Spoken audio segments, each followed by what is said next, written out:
test it. What's your name? Mark Pope. Okay, here you go. Thank you. And then you can park right here behind this car. Behind them? Yeah, Okay. just move the cone so you can park right there. Oh, thank you. And then just leave your window rolled up into the back and come over here.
So I have to wear this mask and keep my windows rolled up until they come back.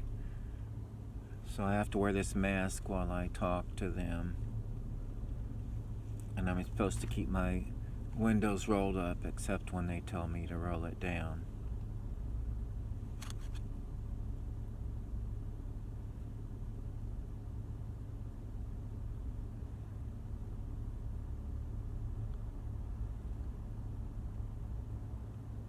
They've got a tent on the corner.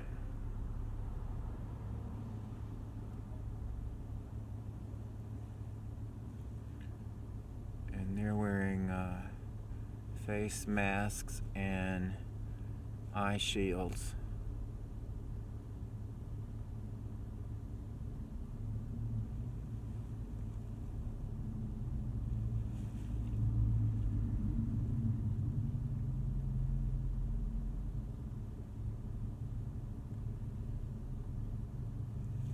This is the first time I've worn a mask since this started, because I couldn't get any.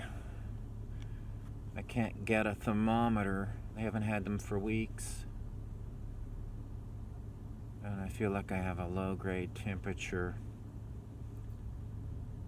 And I've been coughing up phlegm or mucus or something for 1 to 2 months. I don't normally have chest infections or bronchitis or anything like that, so I don't know what's going on with the mucus I've been coughing up for well over a month, if not if not 2 months. Ooh, they're gonna stick this awful swab. They do it once for flu, and then if that tests negative, then they test you for the COVID-19. If it tests positive, then they don't test you for COVID-19. Person in front of me is getting tested with a swab right now. They've been here a long time. They were here before I got here. My appointment was for 3. It's 3:13. I got here maybe 5 minutes before. So I'm assuming they were already tested for the flu. So they must have tested negative for the flu, because I have a feeling they're getting the COVID-19 test. But I can't say for certain because I didn't see when they arrived. So I can't say for sure if this is their second swabbing or their first swabbing. Anyway, I'm not looking forward to the swabbing part. I guess I'll turn the engine off now that I'm parked. There was supposed to be a 3:15 appointment available and a 3:30. I don't know if those have been booked or not. That was the last 2 that they offered me. I don't know if that's the last appointment or not. It may be for the day. They just called me this morning. They finally called me back after I called in my symptoms to my clinic. I think that was yesterday or the day before. I can't remember. And they just finally called me back this morning and said that I should get the test, or at least get the flu test, and then if it's negative, then I should get the COVID-19 test. So obviously this whole thing is surreal. So I'm not used to these masks. I can see why everybody's complaining about how hard it is to breathe with one on. And I'm just sitting here. Imagine working in one of these things. So they're giving the person in front of me a piece of paper. I guess they're wearing some kind of disposable. I don't know if her thing is disposable. She looks like she's wearing a lab coat. The other technician, I think, is wearing a disposable covering.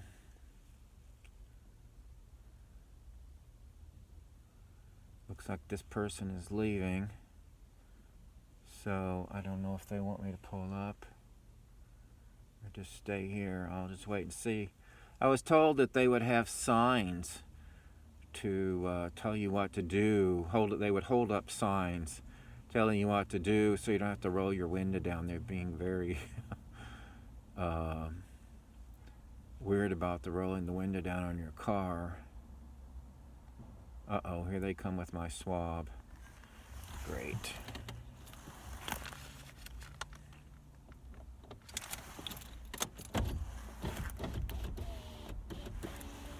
I'm not gonna swab your nose. So just kind of look up. There you go. Perfect. Breathe normally. It's gonna be a little uncomfortable. We're almost there and done. Okay, roll your quick mask down. Roll your window back. I'll be back in 20 minutes. Okay. Well, that wasn't too painful. I've had worse. At least they didn't gag me with my throat. I don't think I've had a nose swab before.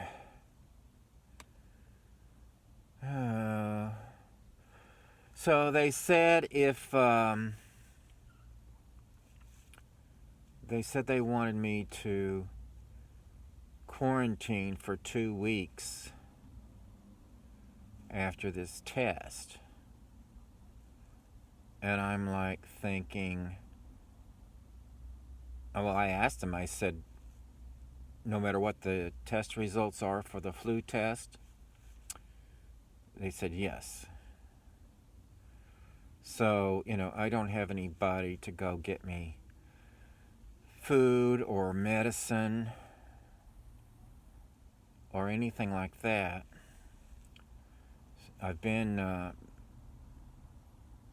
isolating myself as much as possible when I go to the store. I haven't had a mask, but I've been trying to keep away from people. It's not always up to me. And washing my hands with rubbing alcohol, isopropyl alcohol. Try to do that every time I go into a store.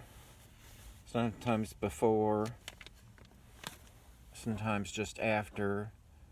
Once in a while I might forget, but I'm pretty careful, about not touching things without a paper towel or something in my hand. But, some of these people that take your credit card or give you your change back, they're wearing gloves, but they're not that careful about touching your skin when it's not necessary. So the gloves may do them some good, but it's like the toll booth. The toll takers at the toll booths, they're wearing gloves all the time, but they don't think anything about touching you with their glove that they've touched a million other people with. So they just worry about themselves. They don't worry about you. So, but there's been, I have noticed today in particular, and even last night at the grocery store, Safeway had instituted in El Cerrito, California, they had instituted a limit of 10 people going in at a time. I don't know how many people were in the store, but they were limiting 10 going in at a time, and people were spacing about 6 feet, almost without exception. So they were being very good about it. I was there earlier, and I didn't even see a line, but I noticed I had run off without my iPad, and I remembered, I left it in the shopping cart in the parking lot at Target/CVS Pharmacy in Berkeley. So I did the Find My iPad on my iPhone, and it seemed to show that it was still there. I had already been gone for like 20 minutes or more. So I thought, well, there aren't a lot of people out. I may be able to get back before it disappears. I knew I wouldn't be able to get Target on the phone because I tried to call them the other day. They didn't answer their phone. Only their pharmacy answers the phone. And that's CVS, that's not Target. So I figured I wouldn't be able to get somebody from the pharmacy to go out there and retrieve it. So I just got back as quickly as I could, and luckily nobody had even moved the shopping cart. Someone had parked next to it, but I guess they didn't notice my iPad. So I got it back. So it was there for at least 30 minutes. And now there was 2 Berkeley police cars parked in the parking lot facing right toward it, but I don't think that had anything to do with the fact that nobody took it. I think nobody saw it. So I lucked out on that one. I had left it in a shopping cart at Safeway once in Emeryville, but that was just for like 5 minutes, and it was at night when it was dark. So that's different. But with this COVID-19 thing, when I left Target and was going out to pick up some batteries at O'Reilly's that I was having charged overnight and tested to have extra car batteries for this emergency, so I can generate power using power inverters, so I can generate power to charge iPads, iPhones, whatever I need to use it for in an emergency. So I was looking at all the buses. I didn't see a single person. I looked at least 4 buses in a row. Not a single person on any of them. I don't know, that was probably around 7 p.m. And then after I went back out to Safeway, after I retrieved my iPad, it's right next to the overhead BART rail for the Richmond line.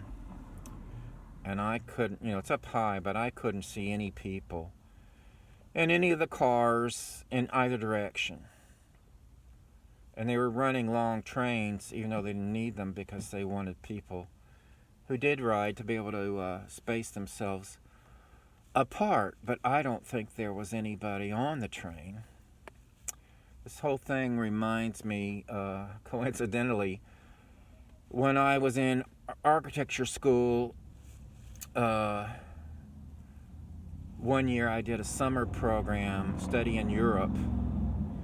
It was a year-round program for the University of Illinois at Urbana, but for the University of Tennessee, Knoxville, it was just a summer program in conjunction with them.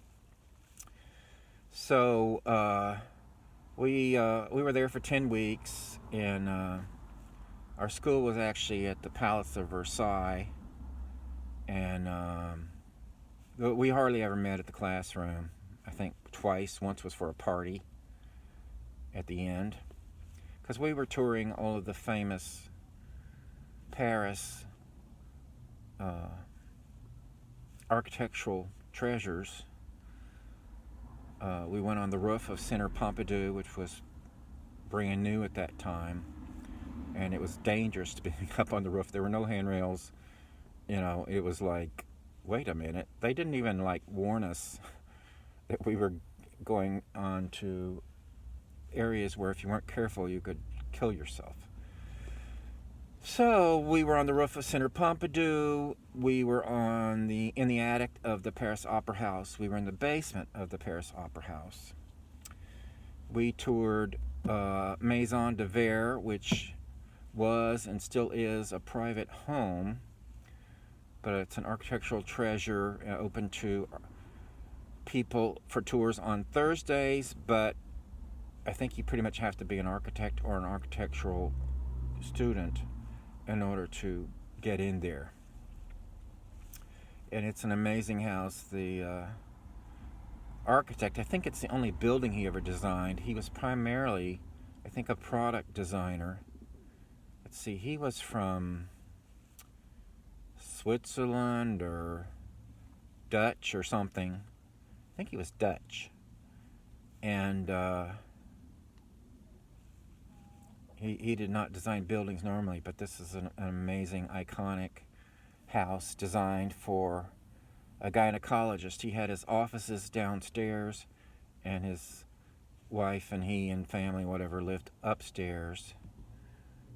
It's got all these sliding and rotating partitions and things that made it just really cool. And it was built underneath an apartment. There was an old French woman lived on the top floor of this old apartment building, and she refused to move or be bought out. So they tore all the floors from under her out and propped her floor up and built this property under this building underneath it. So, very French story.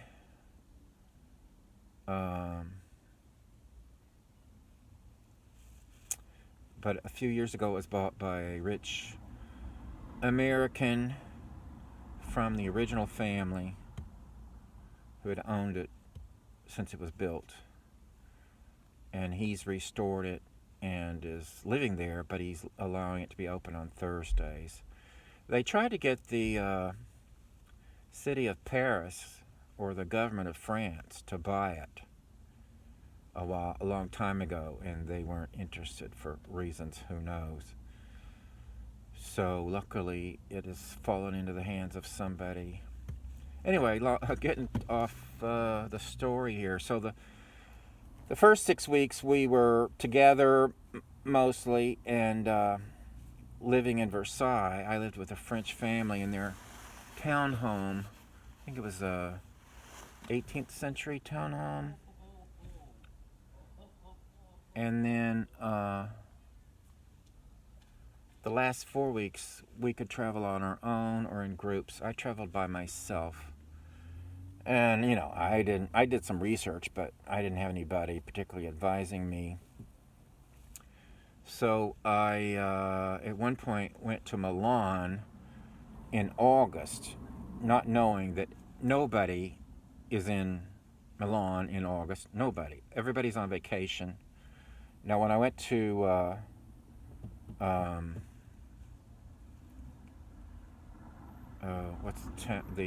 Venice. When I went to Venice, there were people there because there's a beach nearby.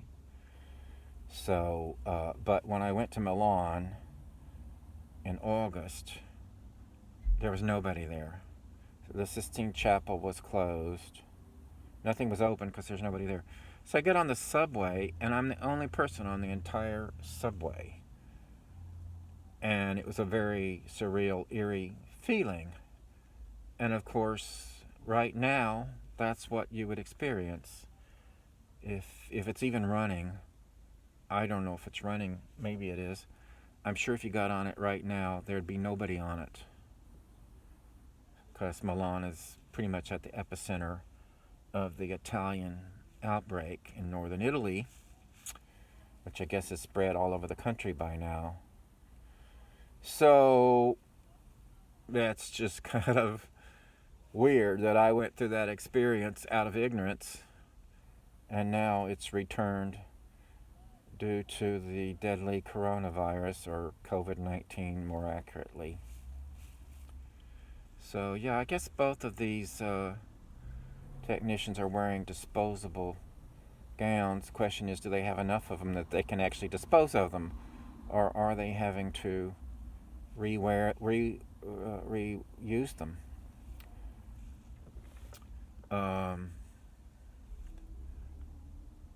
Let's see, I guess it would be my grandniece. One of my grandnieces in Tennessee is a nurse. They just got the tests yesterday. My sister, her mother, told her, you guys should save some of these to test yourselves. Anyway, they just got some yesterday, so she was freaking out and exhausted, and so she's feeling a little better now that they have the tests. I'm not sure if that's because so they can get tested if necessary, or why, but she's calmed down some now that they have some tests to test people with. So I was actually quite surprised. I thought they were going to reject me when they called me this morning to offer me appointment times to get the test. I was absolutely sure they were going to reject me, and I was like, wait a minute, I didn't tell them about one of my other symptoms, because I'm just not, good at writing all my symptoms down and remembering to tell the doctor and all that kind of stuff. My family growing up didn't have much money, and my dad was cheap anyway, and he didn't want us going to the doctor. He had some kind of insurance through work, but I don't know if it didn't cover us or if there was a copay. I don't know. He was union. You would think it would cover us, but maybe it didn't. So I can remember, I never broke any bones. I wasn't into sports. I never broke any bones. I was not good at sports because nobody taught me how to do them. I found out later in life when I took up dancing, and occasionally I'd take up things like darts, that I was actually not a klutz. I was actually quite good. But early on, I was insecure for understandable reasons, and nobody taught me how to play any of the sports. I was the youngest child, and my dad was like a coach for baseball teams and stuff for my oldest brothers, who were much older than me, 10, 12, or more years older than me. But by the time I came around, I guess he'd either I wasn't macho enough for him, or he was just over it. So, he'd come home from work, read the newspaper, and fall asleep on the couch until dinner was ready. That's all I remember him doing. He never taught me how to play any sports. We did go rifle shooting, target practice, I don't know, 2 or 3 times maybe. We all would go blackberry picking.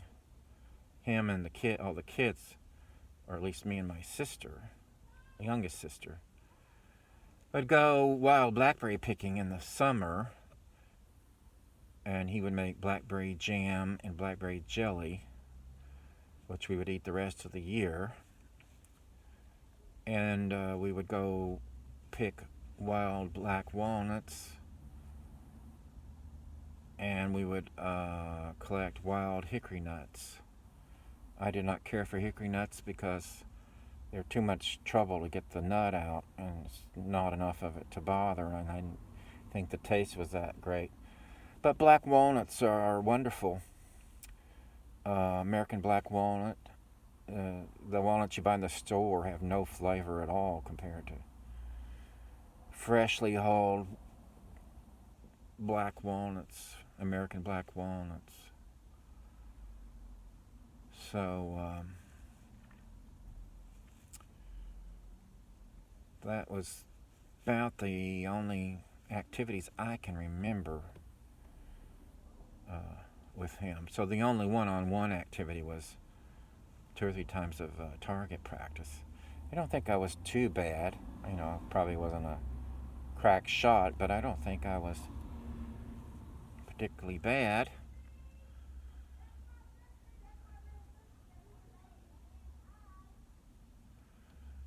So it's 3:35. How long has it been since they swabbed my nose? It's supposed to be 15 minutes.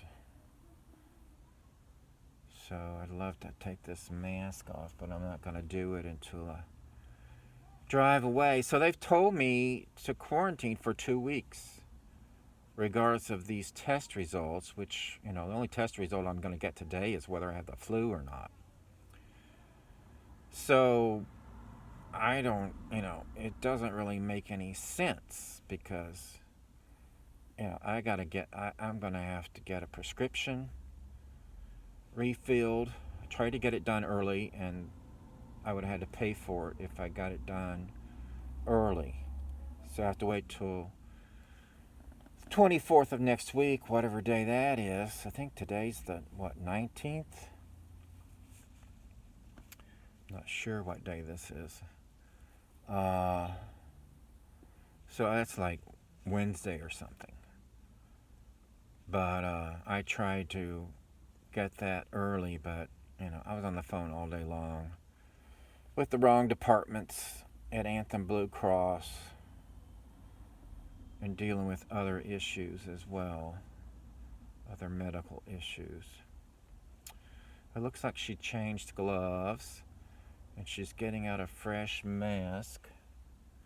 I don't see anyone else has arrived, so I don't know.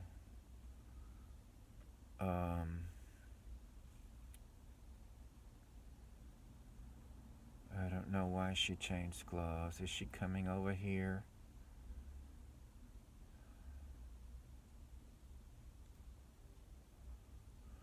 I wish I had a video of what they're doing. I bet they're probably not cross-contaminating. Uh-oh, they're coming with another swab. That must be, I'm negative for the flu.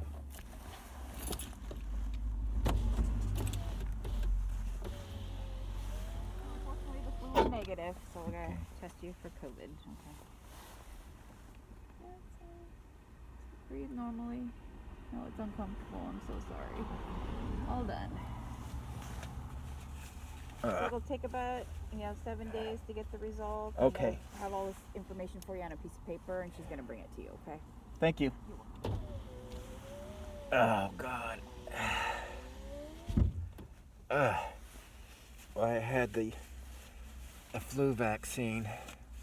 Not that that means you don't get the flu, but I did have the vaccine a long time ago.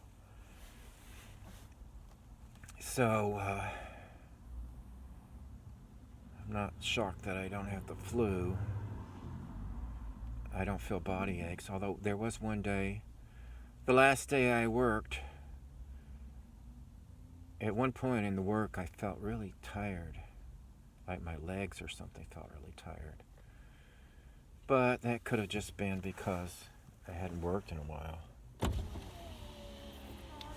information, and then when the results come back, they'll call you, okay? Thank you. You're welcome. Have a good day.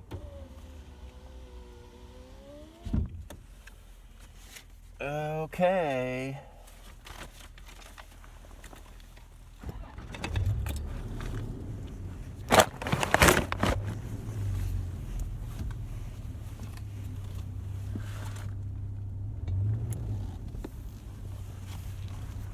Alright, I had a hard time finding this place. I was about ready to call the police and ask them, where's the testing place? I have an appointment. I can't find it. I almost missed my appointment.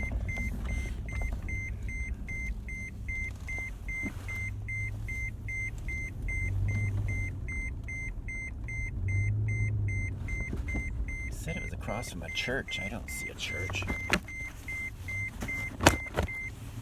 On the other side of the Harbor Way, there's a church, but the address for this was on Harbor Way, 150 Harbor Way. I don't know if that was north or south. I have a feeling it was north. And that's why I didn't find it right away. I couldn't remember the name of the cross street. You know, but the tent is not on the street where the address is. The tent is off of the main street here where the address is. I didn't even know Lifelong had a branch there. It's news to me. It looks like a brand new building.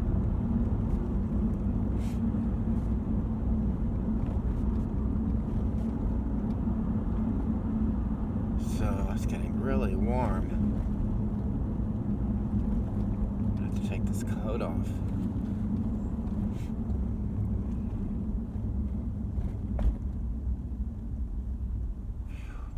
Up and this coat on, and it was in the shade, but the sun is warming things up.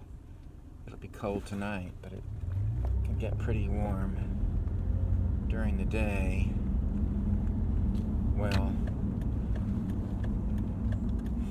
they told me to, actually they didn't tell me now. She said they would tell me more about it now. They were supposed to, I guess it's on here maybe, about quarantining for 2 weeks, which I don't think really makes sense. Maybe it doesn't say that. I don't know. Because it's like, well, you know, I'm being careful, and I'm only going to be more careful if anything. Although I've been pretty damn careful, far more careful than most of the other people I've seen. So, if I'm being careful and I need to get medicine, what difference does it make whether I get it an hour before I get this test or an hour after I get this test? You know, I don't have anybody to take care of me and go run errands. So, unless they start offering that service, which, you know, if it happens, it ain't gonna happen this week. I don't have a choice. So, I have to pick up